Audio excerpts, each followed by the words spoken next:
મંદોદરીએ રાવણને ખૂબ સમજાવવાની કોશિશ કરી, એમની બુદ્ધિ બદલવાની કોશિશ કરી, એમને સત્ય દેખાડવાની કોશિશ કરી કે ભાઈ તું જેમની સાથે યુદ્ધ કરવા જઈ રહ્યો છે એ સ્વયં પરમાત્મા છે, એમનાથી તું ક્યારેય નહીં જીતી શકે. એમના માટે પૂજાપાઠ કર્યા, હવન કર્યા, યજ્ઞ કર્યા, છતાં પણ રાવણ એકનો બે ન થયો અને અંતે આપણે પરિણામ તો જોયું જ છે. તમે ગમે તેટલા પોઝિટિવ હશો, પરંતુ સામેવાળું પાત્ર હાઈલી નેગેટિવ હશે તો તમે એમના વિચારોને ક્યારેય નહીં બદલી શકો, એમને ક્યારેય પોઝિટિવ નહીં કરી શકો. જો એમને તમે સમજાવવા જશો ને તો તમારી દુનિયા ઉથલપાથલ થઈ જશે.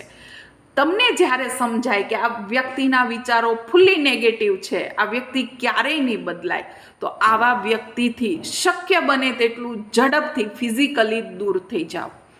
જો શક્યતા નથી તમારું ફિઝિકલી એ વ્યક્તિથી દૂર થવું, તો અંદરોની જે તમારી ઇનસાઇડ આંતરિક રીતે તમે એનાથી દૂર થઈ જાઓ.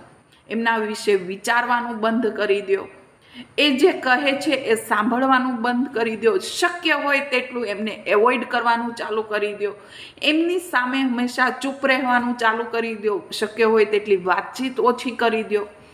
કેમ કે આ વ્યક્તિને તમે ક્યારેય નહીં બદલી શકો. આ વ્યક્તિ વિશે ભગવાનને પ્રાર્થના કરવાનું પણ છોડી દો અને ભગવાનના ભરોસે એમને છોડી દો. તમારે એ વિચારવાનું છે કે આ પ્રોબ્લેમ્સ મારી જિંદગીમાં બહુ મોટી પ્રોબ્લેમ્સ છે જેને હું સોલ્વ કરી શકું એમ નથી. ક્યારેક પરિસ્થિતિ સામે લડવા કરતાં ત્યાંથી ભાગવું જ વધારે સારું છે. તમે કૃષ્ણનો પણ એક દાખલો જોયો છે, એમને રણછોડ નામ નથી પડ્યું. સાચું કહ્યું ને?